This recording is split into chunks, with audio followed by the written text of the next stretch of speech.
বাসের সমস্যা, আজকে আমরা রশিদ গৌরের পক্ষ থেকে আমাদের প্রধান অতিথির হাত থেকে আপনারা এই কম্বল নেবেন। আর আমাদের দেশনেত্রী উনি লন্ডনে আছেন চিকিৎসার জন্য।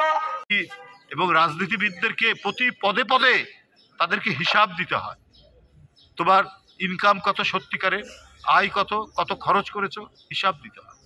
সেইখানে যদি ব্রিটেনের একজন এমপি যিনি বাংলাদেশের প্রধানমন্ত্রীর ভাগ্নি, তার যদি দেখে একটা খুব দামি ফ্ল্যাট লন্ডনের মতো জায়গায়, তো সেখানে তো সংবাদপত্র আমাদের দেশের মতো তো না যে ভয়ে চুপ করে থাকবে। ওরা প্রধানমন্ত্রীকে আর মহারথী গুরুত্ব দেয় না। সেখানে সংবাদপত্রে নাম উঠল যে টিউলিপ শেখ হাসিনার ভাগ্নি, শেখ রেহানার মেয়ে, তাকে শেখ হাসিনার একজন অত্যন্ত ঘনিষ্ঠ ব্যবসায়ী তাকে সেটা উপহার দিয়েছে। এবং সেটাই শেষ নয়, তার যে মেয়ে ছোট বোন, টিউলিপের ছোট বোন রূপন্তী, তাকেও একটা ফ্ল্যাট দিয়েছে। রূপন্তী আবার তার ফ্ল্যাটটা তার বোনকে ব্যবহার করতে দিয়েছে। সত্য কাহিনী কি ঢেকে রাখা যায়? ঢেকে রাখা যায় না। তো সুতরাং তার ভাগ্নিরা যদি এত কিছু পায় বাংলাদেশের ব্যবসায়িক টাকায়, তাহলে আরও তো তার আত্মীয় স্বজন আছে, বোনের ছেলে আছে, নিজের ছেলে মেয়ে আছে, তাদের কি তাহলে তারা কত টাকা নিয়ে গেছে সেটাও তো বেরোচ্ছে।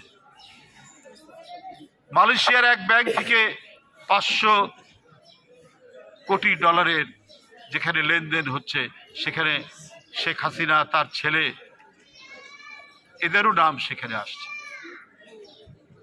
এটা তো আবার খুব বানিয়ে মিথ্যা কথা বলার কিছু নয়, খবরের কাগজে এই জিনিসগুলো আসছে। সুতরাং শেখ হাসিনা এইভাবে ক্ষমতা ধরে রাখবেন, তাকে থাকতেই হবে ক্ষমতায়, কারণ তিনি বাংলাদেশটাকে একটা লুটপাটের খনি মনে করেছিলেন এবং বাংলাদেশটাকে লুট করে তিনি টাকা বাইরে পাচার করবেন, যাতে কিয়ামতের দিন পর্যন্ত তিনি সুখে শান্তিতে ঝাড়বাতির আলোয় বসবাস করতে পারেন। এটাই ছিল তার ইচ্ছা। উনি মনে করেছেন তার বোধহয় আর কোনো যদি স্বাভাবিক মৃত্যু হয়, স্বাভাবিক মৃত্যু বোধহয় হবে না, প্রত্যেকটা মানুষই তো তার মৃত্যু আসে। কিন্তু শেখ হাসিনা মনে করেছেন কোনো দিন তার আর মৃত্যু হবে না, তার পরিবারের মৃত্যু হবে না। তাই কিয়ামত পর্যন্ত তাদের যাতে টাকার অভাব না হয়, বাড়ির অভাব না হয়, ঘর বাড়ির অভাব না হয়, সেই কারণে লন্ডন, দুবাই, কানাডা, অস্ট্রেলিয়া কোথাও বাদ দেননি তারা বসত বাড়ি, আবাসন, ফ্ল্যাট কিনতে। এই পরিস্থিতি, এই যে আমরা কপিল ভাইয়ের এই বাসায় আমরা আজকের এই অনুষ্ঠান করতে এসেও আমাদেরকে যে কত বিপদের মুখোমুখি হতে হয়েছে। এর আগেও করোনার সময় আমরা এসেছি ত্রাণ দেওয়ার জন্য, এরপরে আমরা শীতের সময় নানাভাবেই আজকে তারা সেই সময় ঝামেলা করতো, ভয় দেখাতো, তাড়াতাড়ি অনুষ্ঠান করেন। এখন আল্লাহর রহমে সেই পরিস্থিতি নাই। জুলাই আগস্টের বিপ্লব এবং আমাদের ভারপ্রাপ্ত চেয়ারম্যান তারেক রহমানের অত্যন্ত দক্ষ নেতৃত্বে আন্দোলনের যে পটভূমি রচিত হয়েছে, সেই পটভূমির পরিপ্রেক্ষিতে এই যে ছোট ছোট বাচ্চারা নিজের জীবন দিয়ে আমাদেরকে মুক্ত বাতাস কিনে দিয়ে গেছে, আমাদেরকে মুক্তভাবে কথা বলার পরিবেশ তৈরি করে দিয়ে গেছে। রংপুর বেগম রোকেয়া বিশ্ববিদ্যালয়ের আবু সাঈদ, আমাদের ফোরকান, ফারহান, আমাদের ছোট বাচ্চা শিশু আহাদ, আমাদের মুগ্ধ উত্তরার এই সমস্ত যে পানি লাগবে পানি বলে তার সহকর্মীদের কাছে ছুটে গেছে, যারা তখন গুলিতে আহত। এই যে মানে নিজের জীবন উৎসর্গ করার দৃষ্টান্ত পৃথিবীতে আর আছে কিনা, তাও এই বাচ্চা ছেলেরা এইখান থেকে আজকে যে পরিবেশ তৈরি করেছে, এই পরিবেশ আমাদেরকে রক্ষা করতে হবে। আমাদের সত্যিকারের গণতন্ত্র আসতে হবে। কখনো যেন এই নির্বাচন না হয় যে আপনি বাড়িতে বসে আছেন, আপনার ভোট দিয়ে দিয়েছে অন্য কোনো লোক, আপনি পরের দিন ভোট দিতে যাবেন, শুনছেন যে রাত্রেবেলায় ভোট কেন্দ্রে সেখানে র্যাব গিয়ে সমস্ত মানে ব্যালট পেপারে সিল দিয়ে দিয়েছে নৌকা মার্কায়। ওই দিন যেন আর না আসে। প্রত্যেকটি মানুষ যাতে নির্ভয়ে ভোট কেন্দ্রে গিয়ে নিজের ভোটটা দিতে পারে এবং নিজের পছন্দসই ব্যক্তিকে ভোট দিয়ে তাকে নির্বাচিত করতে পারে। এই জন্যই এত রক্ত, এই জন্যই এত লাশ, এই জন্যই প্রায় 15.5 বছর শেখ হাসিনার মতো একটি দানব এবং রক্ত পিপাসু এক ব্যক্তির বিরুদ্ধে লড়াই হয়েছে। যাই হোক, আজকে এটির যারা উদ্যোক্তা, আমি যারা উদ্যোগ নিয়েছেন, আচ্ছা জি জি ঠিক আছে, আমি রতন ভাই, কপিল ভাই, সবাইকে আন্তরিক ধন্যবাদ জানাচ্ছি।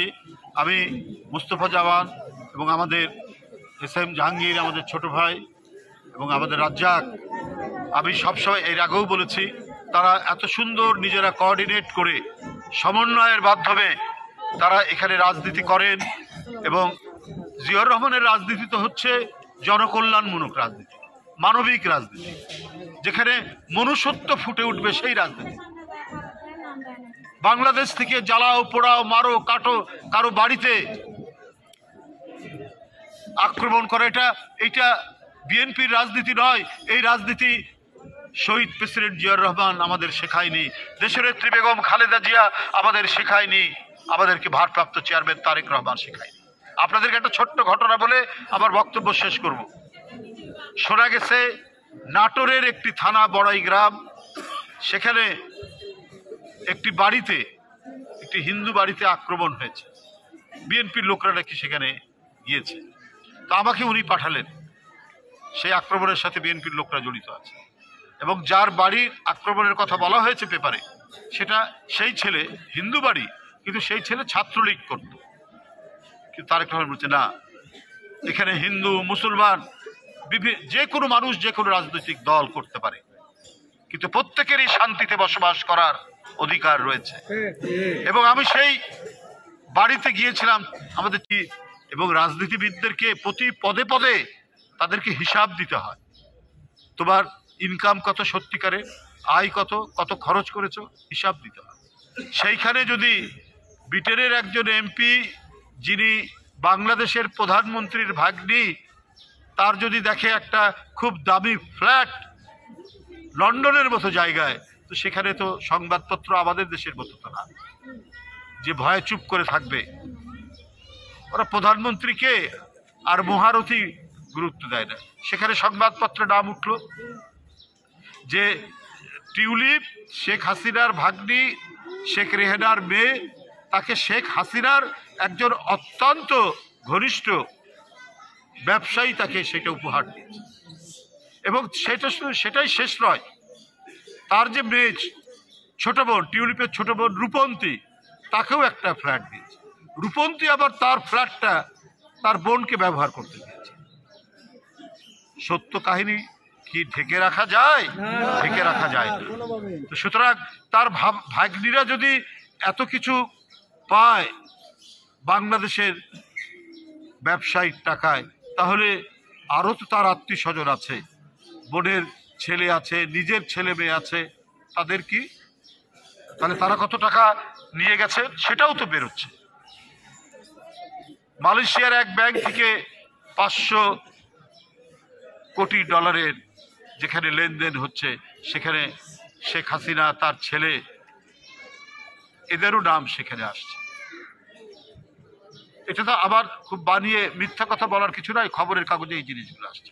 সুতরাং শেখ হাসিনা এইভাবে ক্ষমতা ধরে রাখবেন, তাকে থাকতেই হবে ক্ষমতায়, কারণ তিনি বাংলাদেশটাকে একটা লুটপাটের খনি মনে করেছিলেন, এবং বাংলাদেশ থেকে লুট করে তিনি টাকা বাইরে পাচার করবেন, যাতে কিয়ামতের দিন পর্যন্ত তিনি সুখে শান্তিতে ঝাড়বাতির আলোয় বসবাস করতে পারেন। এটাই ছিল তার ইচ্ছা। উনি মনে করেছেন তার বোধহয় আর কোনো, যদি স্বাভাবিক মৃত্যু হয়, স্বাভাবিক মৃত্যু বোধহয় হবে না, প্রত্যেকটা মানুষই তো তার মৃত্যু আসে, কিন্তু শেখ হাসিনা মনে করেছেন কোনো দিন তার আর মৃত্যু হবে না, তার পরিবারের মৃত্যু হবে না।